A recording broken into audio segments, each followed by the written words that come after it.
Bonsoir à tous, bienvenue à la une de ce journal. L'absence d'une liste consensuelle des partis de l'opposition à l'origine du retard de la poursuite des travaux de la concertation politique, le scénario de renouvellement du bureau du CGE tend à se reproduire. Et puis l'Afrique au chevet de la Turquie et de la Syrie après le violent séisme qui a secoué les deux pays. Plusieurs pays du continent envoient des secouristes et de l'aide humanitaire. Nous ouvrons cette édition d'information par ce lancement officiel ce matin à Libreville du projet relatif aux migrations mixtes vers le Gabon, un projet initié par l'organisation non gouvernementale CIFOS, une approche conjointe axée sur la sécurité humanitaire. Alexandre Mamdo pour le compte-rendu. C'est une vingtaine de femmes de Libreville et de Port-Gentil qui vont bénéficier du projet Approche conjointe de la sécurité humaine pour renforcer la prévention, la protection et l'autonomisation dans un contexte de migration mixte vers le Gabon. Une initiative de l'organisation non gouvernementale CIFOS. La situation économique et sociale des personnes issues de la migration mixte ayant connu une dégradation intensifiée par la crise de la COVID-19 ne pouvait donc pas nous laisser et ne peut laisser personne indifférent, car ce sont aujourd'hui près de 100 millions de migrants, hommes et femmes, vieux et jeunes, à travers le monde qui subissent les frais chaque jour. Ce programme à vocation humaniste est soutenu par l'Organisation internationale pour la migration qui ne veut ménager aucun effort pour voir ce projet aboutir. Et donc l'objectif c'est de soutenir 20 migrants et 20 victimes de traite afin qu'ils soient intégrés dans la société gabonaise. Il s'agit des personnes vulnérables, donc les victimes de traite, des enfants non accompagnés, des migrants vulnérables, etc. que nous soutenons à travers une formation professionnelle qui pourra les aider à être intégrés dans la société, à pouvoir faire des activités génératrices de revenus ou faire des activités issues de la coiffure qu'ils auraient eu à apprendre, de la couture et du make-up. Le Gabon, à travers la Direction générale de l'immigration, se veut un acteur privilégié de ces formations qualifiantes. Donc ici, le mot par la DGDI, qui est une entité technique et non politique. La DGDI est une entité technique qui assure au quotidien les charges relevant des mouvements migratoires et qui engage l'État gabonais. Et pour cela engage beaucoup de moyens et beaucoup de charges. À titre de rappel, la protection des personnes migrantes à travers le monde fait face à plusieurs défis, à savoir la violation des droits et le manque cruel de prévention dans les pays d'origine. Inauguration de l'agence AXA Almadine ce matin au quartier Lui, c'est dans le premier arrondissement de la commune de Libreville. Objectif de ce groupe d'assurance, être plus proche de sa clientèle et accroître son chiffre d'affaires. Jessica Ondjoa pour les détails. La coupure du ruban a constitué l'ouverture de la cérémonie d'inauguration de l'agence AXA Almadine qui a ouvert ses portes à Lui dans le premier arrondissement de la commune de Libreville. Une nouvelle offre de service voit le jour à cette occasion. Ceux-là même qui ont décidé de faire confiance à ce groupe, nous avons une fois de plus ouvert une agence afin de pouvoir proposer nos services. Aujourd'hui, nous savons que la digitalisation a pris de l'ampleur sur les marchés mondiaux. Donc, au travers de cette application mobile, nous allons proposer à des prospects des services d'assurance. Pour le moment, nous sommes sur l'automobile, mais nous allons développer un peu plus d'avantages. Les objectifs en général, c'est de développer son chiffre d'affaires, mais c'est aussi d'avoir plus de parts de marché. Dans sa stratégie de déploiement et son souci d'être plus proche, AXA Almadine a pour ambition de promouvoir ses biens et services afin de répondre aux besoins de sa clientèle. AXA s'agrandit, c'est effectivement l'objectif, l'ambition du groupe, de pouvoir se déployer dans l'ensemble de nos localités. Je disais tantôt dans mon entame du discours que nous avons l'ambition effectivement de nous établir à Rwanda d'ici quelques mois et avec d'autres ambitions, bien entendu, d'aller plus loin. Ça nous fait la 7e ou 8e agence, je crois. On a une à Port-Gentil, on a 2 sur Libreville. Ça, c'est les espaces conseils. En fait, il faut comprendre qu'il y a des espaces conseils et des agents généraux. Voilà. Ici, en fait, on est dans l'agence agent général. Voilà. Donc, en principe, tout ça, ça concourt à naturellement accroître le chiffre d'affaires d'AXA Gabon. Santé, assurance automobile, assurance entreprise, les offres de l'agence AXA augmentent au fil du temps.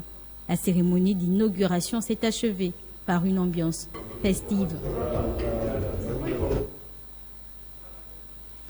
L'actualité à l'intérieur du pays, vulgariser la culture de la paix, c'est l'objet de l'atelier de formation de jeunes tisserands de la paix des régions transfrontalières du Gabon, du Cameroun et du Tchad. C'est dans la ville de Yem que se tient cette formation. Le récit avec Maya Meza sous les images de notre correspondant Curtis Obamze. Et vous savez quoi que les filles ne peuvent forcément être gouverneurs, ne peuvent pas forcément être le formateur facilitateur. Chacun a sa contribution qui peut apporter. La session de formation des tisserands de la paix de Yem a eu lieu dans le cadre de la mise en œuvre du projet.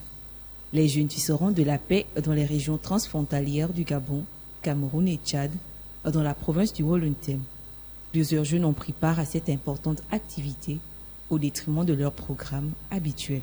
Votre présence nous honore et marque l'engagement du gouvernement à soutenir la jeunesse, mais également toutes les initiatives allant dans le sens de l'accompagnement de cette catégorie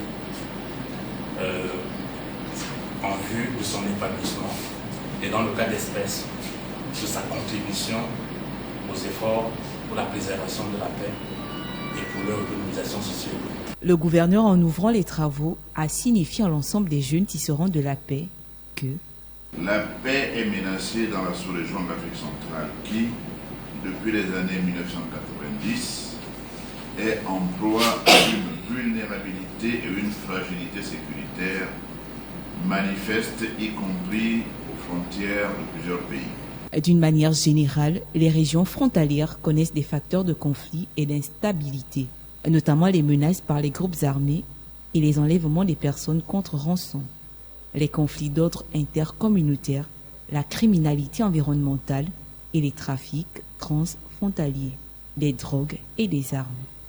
Fort heureusement, le Gabon est un lot de paix dans ce contexte sous-régional.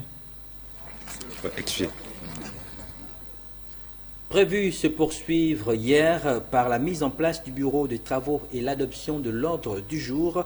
La concertation politique a connu un retard à l'allumage. La journée s'est donc achevée par la déclaration du ministre d'État, ministre de l'Intérieur, Lambert Noël Matin, dans laquelle il revient sur la raison de ce retard. Je vous propose de regarder cet extrait sur les images d'Estelle Amvad. Comme annoncé la veille sur le lieu de la tenue des pourparlers de la concertation politique, tout était enfin prêt pour recevoir les acteurs de l'opposition et de la majorité. Mais en dépit de la présence effective de plusieurs d'entre eux sur place, les lignes n'ont pas bougé. Au nombre des raisons évoquées, l'absence d'une liste consensuelle de représentants de l'opposition. L'opposition qui a plus de 60 partis politiques, et quand on donne 40 places à l'opposition, vous convenez avec moi que l'opposition, beaucoup de partis politiques risquent de ne pas être partie prenante à la concertation. D'où ces dysfonctionnements qui justifient le fait que nous ne nous accordons pas. Donc voilà globalement ce qui peut justifier le non-démarrage de la concertation en ce jour. Afin de trouver un accord et de respecter le délai de rigueur qui leur a été accordé, les acteurs de l'opposition se sont donné rendez-vous au siège du Rassemblement pour le Gabon. Mais cela suffira-t-il pour un retour à la cohésion? Je voudrais dire que l'opposition est une opposition responsable. On n'est pas parti sur des bases des critères de désignation des membres. Et nous pensons que le fait que la concertation n'ait pas commencé aujourd'hui doit nous rappeler que nous devons nous accorder. sur des bases assez objectives pour que, enfin, la concertation puisse commencer. Mais pour le moment, je ne voudrais pas montrer le doigt à qui que ce soit, mais c'est tous ensemble que nous devrions nous retrouver demain, chaque groupement avec des propositions. Pour rappel, cette concertation politique a été appelée de tous ses voeux par la classe politique afin de réfléchir sur les conditions de parvenir à des élections apaisées cette année. Mais ce sont là des signaux avant-coureurs d'une concertation qui s'annonce difficile. L'absence d'une liste consensuelle de l'opposition serait donc les raisons évoquées qui ont expliqué ce retard. Elles avaient jusqu'à mercredi à midi pour présenter une liste au ministère de l'Intérieur. Le président du Rassemblement pour le Gabon, le RPG, affiche un air serein sur la possibilité d'une cohésion au sein de l'opposition. Estelle Amban. Les travaux n'ont pas démarré pour cause, selon qu'hier, à l'issue de l'adresse du président de la République, chef de l'État, devant l'ensemble de la classe politique nationale, la communication qui a suivi, celle du Premier ministre, a indiqué que pour le démarrage des travaux proprement dits, les deux camps politiques, majorité et opposition, devaient déposer auprès du ministre de l'Intérieur, au plus tard ce mardi à midi, la liste de leurs 30 représentants. Il se trouve que certains partis de l'opposition ont jugé ce quota insuffisant et donc leur préoccupation a été portée auprès du chef de l'État qui, soucieux d'une participation plus inclusive, a porté donc le nombre de représentants de 30 à 40. À date, nous avons reçu une liste consensuelle de la majorité et de nombreuses listes de la part de l'opposition. Ainsi, le chef de l'État a-t-il accordé un délai supplémentaire à l'opposition afin qu'elle s'accorde pour qu'elle fasse parvenir au ministre de l'Intérieur une liste consensuelle. Mais je me dois à la vérité de signaler que l'opposition aujourd'hui est structurée en groupement ou en plateforme et qu'il est espéré et envisagé que ces différentes entités soient représentées au sein de la délégation qui sera composée au plus tard demain. Donc l'opposition a jusqu'à demain 12 heures pour soit nous faire parvenir une liste consensuelle, soit maintenir les listes éparses qui ont déjà été déposées ce jour. Voilà donc les raisons pour lesquelles les travaux n'ont pas démarré. Puis des partis, le PSD, le Parti social-démocrate, a fait une déclaration de presse aujourd'hui à son siège social, à la mairie du 1er arrondissement de Libreville, occasion pour son président, Pierre Claver Maranga Moussavou, de faire des propositions concrètes en vue du bon fonctionnement du CGE, propos recueillis par Alexandre Baoundo. Il y a une co-présidence au niveau de la CGE, du CGE, une co-présidence au niveau des commissions, une co-présidence au niveau des niveaux. Et le PSD souhaiterait que d'un clic trouve le mécanisme pour que d'un clic, après avoir filmé les procès-verbaux sortis des urnes, on envoie en direction du CGE et du CND. Et le PSD voudrait que le CND soit une institution constitutionnelle où se règlent les problèmes des partis politiques, les réclamations des partis politiques, parce que c'est notre cas à Palade. Et si nous sommes dans l'incapacité de nous entendre, c'est à ce moment qu'intervient la Cour constitutionnelle de pas à pas. Et j'ai eu honte de constater que c'est la Cour constitutionnelle qui sensibilise, qui a les moyens d'aller partout, alors que le Conseil national de la démocratie aurait dû le faire à la place de la Cour constitutionnelle qui fait tout dans ce pays. Et la Cour est surprise de voir qu'on s'attaque à la Cour. L'actualité à l'international après le séisme qui a fait des milliers de morts et des centaines de milliers de disparus en Turquie et en Syrie. Le monde entier est au chevet de ces deux pays, notamment l'Afrique. Plusieurs pays du continent ont envoyé des secouristes et de l'aide alimentaire aux deux pays. Sidela Niman pour le récit. Plus d'une semaine après qu'un puissant tremblement de terre a frappé la Turquie et la Syrie, le nombre de morts s'est élevé à plus de 40 000 dans les deux pays. Les recherches de survivants continuent alors qu'au fil des jours, les chances d'en retrouver s'amenuisent. Il y a eu quelques lueurs d'espoir mardi après que les équipages en Turquie ont défié les chances en dégageant 9 survivants des décombres. L'ONU a appelé à la mobilisation du monde entier. Aujourd'hui, j'annonce que les Nations Unies lancent un appel humanitaire de 397 millions de dollars pour les populations victimes du séisme qui a ravagé la Syrie. Cela couvrira une période de 3 mois. L'aide humanitaire afflue du monde entier. Le président syrien Bachar al-Assad a également accepté pour la première fois en 12 ans de guerre civile d'ouvrir davantage de postes frontières depuis la Turquie afin que l'aide puisse acheminer vers les zones touchées contrôlées par des groupes qui s'opposent à son gouvernement. Plusieurs pays africains ont également envoyé de l'aide. Le Sénégal a envoyé une équipe de recherche et de sauvetage de 30 membres, comme l'avait promis le président Macky Sall, qui avait également mentionné une contribution d'1 million de dollars aux sinistrés de Turquie et de Syrie. Le Soudan a envoyé 40 secouristes en Turquie, ainsi qu'un avion d'aide humanitaire. Avant le Soudan, l'Algérie, la Tunisie et la Libye avaient déjà fait de même. Dans les gravats et les décombres, des centaines de milliers de sans-abri font toujours face à la faim et au froid en Turquie et en Syrie, plus d'une semaine après le puissant séisme. La Commission de l'Union africaine a annoncé hier mardi l'envoi d'une mission d'observation de 90 personnes au Nigeria pour les élections présidentielles et parlementaires du 25 février prochain. Retrouvons une fois de plus Sidela Niman pour les détails.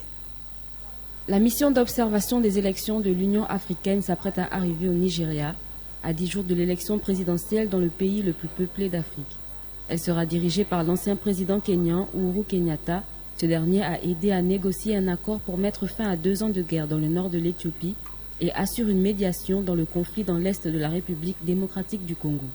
Les objectifs de la mission d'observation constituée de 90 personnes sont de fournir une évaluation précise et impartiale du processus électoral, de proposer des recommandations pour toute amélioration des futurs scrutins et d'afficher le soutien de l'UA à la consolidation de la démocratie, de la paix, de la stabilité et du développement au Nigeria. À quelques jours des élections, les pénuries d'essence et de billets de banque plombent la plus grande économie d'Afrique, aiguisent la colère populaire et éclipsent la campagne. Depuis que le gouvernement a annoncé le remplacement des billets de banque par une nouvelle génération de coupures, un maximum de retrait de 13 000 francs CFA est autorisé par personne et par jour. Il en est de même pour le carburant. Des centaines de motos, voitures et taxis font la queue pour être servis. Je ne peux pas voter pour qui que ce soit. Je ne peux plus voter pour personne. Parce que si je vous parle de genre de choses dont je souffre, de 2015 à aujourd'hui, vous ne me croirez pas. Je n'apprécie pas ce gouvernement. Comment pourrais-je voter à nouveau? Je ne peux pas voter pour qui que ce soit. J'ai ma carte d'électeur, mais je ne voterai plus pour personne. Près de 100 millions de personnes sont appelées à voter le 25 février pour choisir un successeur au président Muhammadu Buhari, qui se retire après 2 mandats, comme prévu par la Constitution, de nouveaux députés et des sénateurs. Sport football, Pierre-Emerick Aubameyang n'est plus en odeur de sainteté avec les Blues de Chelsea. La presse européenne l'annonce sur le départ et sollicité par les clubs notamment en Italie et aux États-Unis, mais aussi en Espagne. Herman Malaga Moussavou nous en dit plus. C'est déjà quasiment la fin pour le bail de Pierre-Emerick Aubameyang chez les Blues de Chelsea. L'attaquant gabonais de 33 ans a d'abord été mis sur le banc de touche avant d'être retiré de la liste des joueurs de Chelsea, devant prendre part à la Ligue des Champions cette année.